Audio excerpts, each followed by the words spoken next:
이 영상은 20세기 초까지의 이집트의 역사에 대해 정리한 내용입니다. 위키백과와 이집트 현지에서 들었던 내용 그리고 저의 개인적인 의견을 바탕으로 제작되었습니다. 이집트는 나일강의 범람으로 인해 풍요로운 나일강 제방과 나일강 삼각주 지역을 가지고 있습니다. 이 지역의 엄청난 농업 생산량으로 인해 이집트는 아주 오랜 시간 동안 헤게모니를 누려왔습니다. 고대 이집트에 대한 대부분은 미지의 영역으로 남아 있었습니다.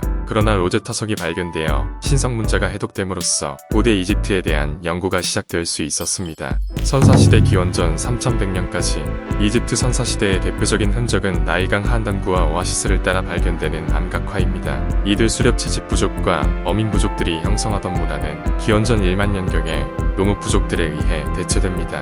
한국식으로 표현하자면 구석기 시대에서 신석기 시대로 넘어가는 것이죠.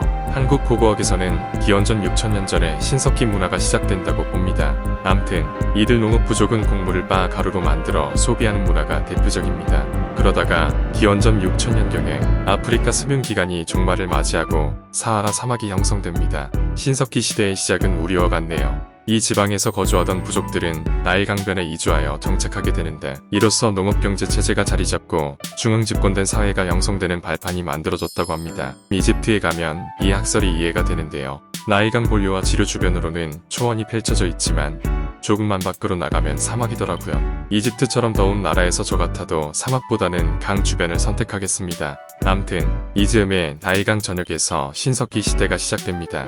왕조가 등장하기 이전 시기인 이 즈음의 상하, 이집트의 문화가 서로 다른 양상으로 발전하게 되는데요. 바다리 문화와 그 뒤를 이은 나카다 문화가 고대 이집트의 전신으로 이해된다고 합니다. 바다리 문화는 BC 4000년 경상 이집트 지방에서 번영했던 서남조 시대 문화입니다. 바다리와 모스탁에다가 중심지라고 하네요. 금으로 만든 염주가 출토 금속병용기의 초기 단계에 있었음을 표시한다고 해요.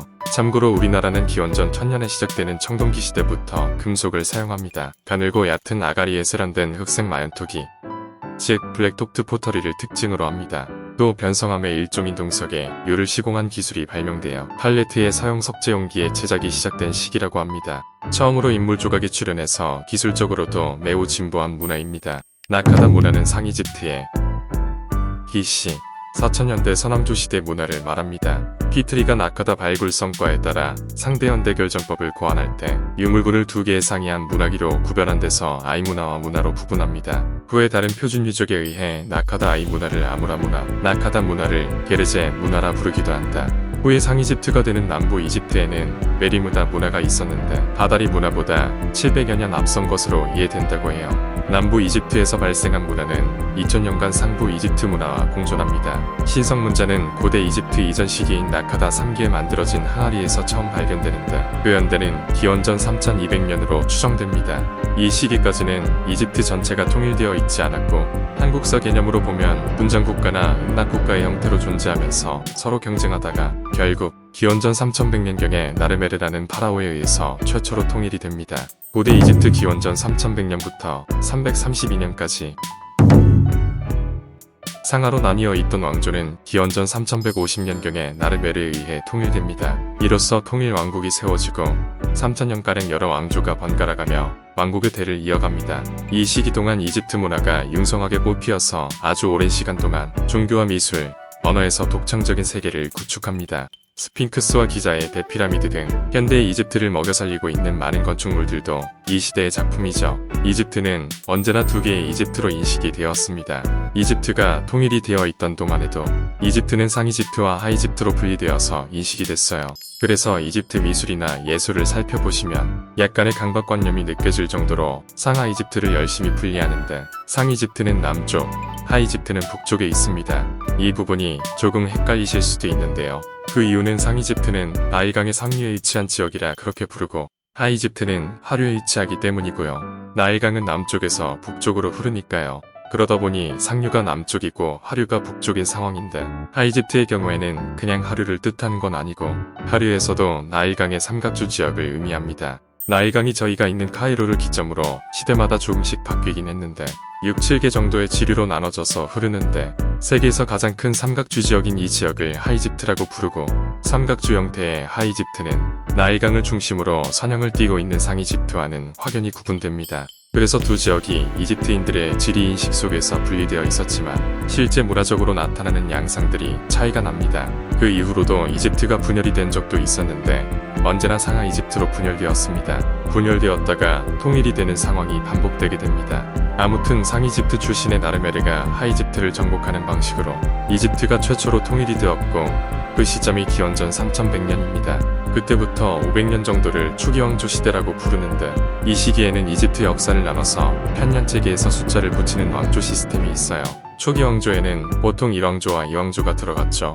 이 시기에 이집트는 통일은 되어 있지만 중앙 집권의 정도가 완전한 상태는 아닌 시대였습니다. 기원전 2700년경이 되면 온전한 형태의 중앙 집권 국가로 거듭나게 되는데 그때부터 고왕국 시대라고 하고 이 시기부터 피라미드가 건축되기 시작합니다.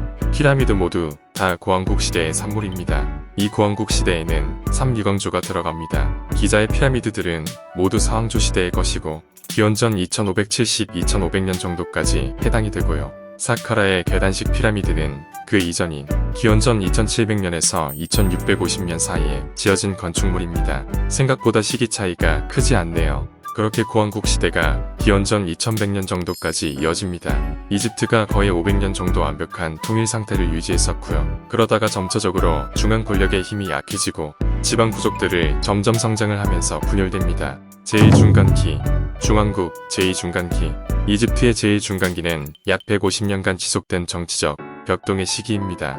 100년 정도 도시들이 싸우다가 다시 통일되어 기원전 2040년경에 새로운 중왕국 시대가 됩니다. 이집트를 재통일한 인물이 멘투호테프 2세라는 파라오인데 이 파라오는 룩소르 지역을 기반으로 하는 인물이었습니다.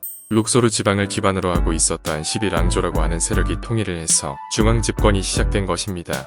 이 시기에 점차적으로 남쪽 지방의 문화적인 영향력이 점점 커지기 시작합니다. 그 이전까지인 고왕국 시대에는 멤피스의 근방이 가장 큰 문화적 정치적 영향력을 갖고 있었다고 한다면 중왕국 시대부터는 멤피스 지역과 더불어 남쪽 지역도 중요한 지역이 되었습니다. 중왕국 시기는 아멘에메트 3세 시기의 전성기를 누리게 됩니다.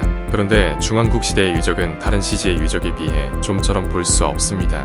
그 이유는 중왕국 지역에서 어떤 시설이나 구조물들이 다음 시대인 신왕국 시대에 재사용되거나 혹은 증축되는 과정에서 많이 사라지기 때문에 보통 신왕국 시대 유적의 바닥 부분에서 중왕국 시대의 유적을 볼 수 있습니다. 그럼에도 불구하고 중왕국 시대는 이집트가 강력했고 문화적으로 완성된 시기라고 말씀을 드릴 수가 있습니다. 이집트의 고전문학 작품들이 대체로 중왕국 시대에 완성되고 여러가지 분야에서 중요한 형식들이 이 시기에 많이 완성됩니다. 그래서 중왕국 시대를 이집트의 중흥기라고 많이 부르고 공리적인 측면에서 이집트의 전 시대를 거쳐서 가장 뛰어났던 시기 역시 중왕국 시기라고 합니다.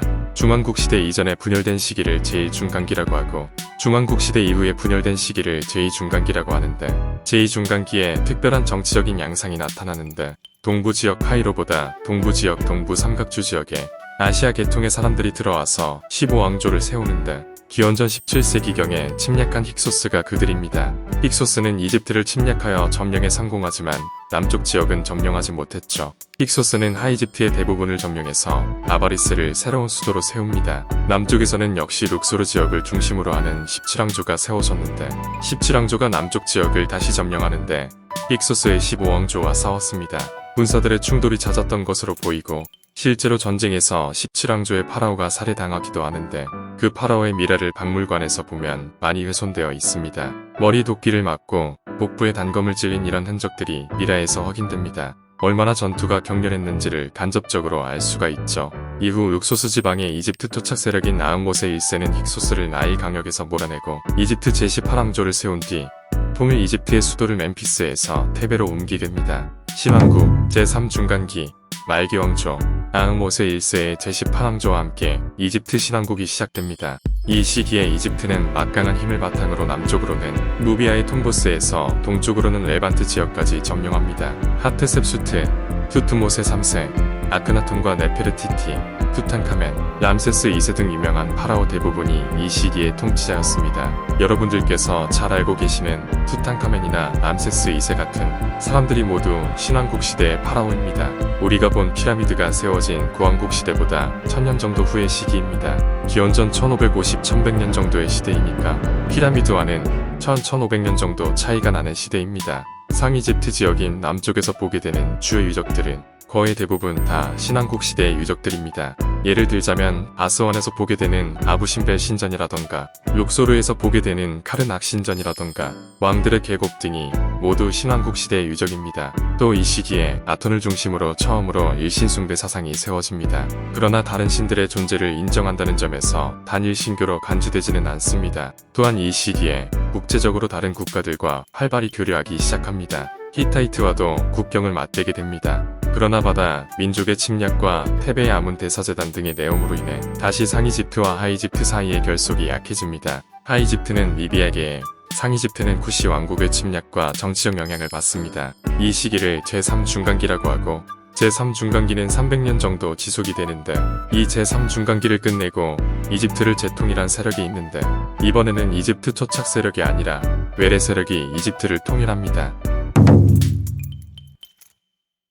이집트 남쪽의 아스완 이남으로 펼쳐져 있는 지역을 누비아라고 하는데 누비아는 원래 이집트가 아니거든요. 이집트 사람들과는 인종적으로 차이가 있는 사람들이 살던 공간이었습니다. 그런데 이 지역은 귀중한 여러 자원들이 많이 나는 지역이다 보니까 이집트가 굉장히 이른 시기부터 그러니까 초기 왕조 시대 때부터 지속적으로 착취하고 언제나 자신들의 영향력 하에 두기 위해서 관리하던 지역 이집트의 속국이었다라고 할 수 있는 지역인데 기원전 700년경이 되면 반대로 누비아 출신들이 이집트를 정복하는 상황이 발생하게 되고 그래서 그때 이집트를 다시 재통일하는 왕조가 25왕조입니다. 25왕조의 파라오들은 모두가 누비아 사람들이고요. 누비아인들은 일반적인 의미의 흑인들이기 때문에 25왕조의 파라오들은 모두 흑인들이었다라고 말해도 틀린 얘기는 아닙니다. 그래서 이 파라오들을 검은 파라오라고 부르기도 하고요. 여하튼 이집트가 다시 통일이 되었는데 100년 정도 이집트를 통치합니다.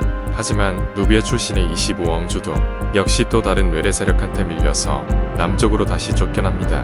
누비아 세력을 쫓아낸 세력이 메소포타미아를 통일하고 제국을 세운 아시리아였습니다.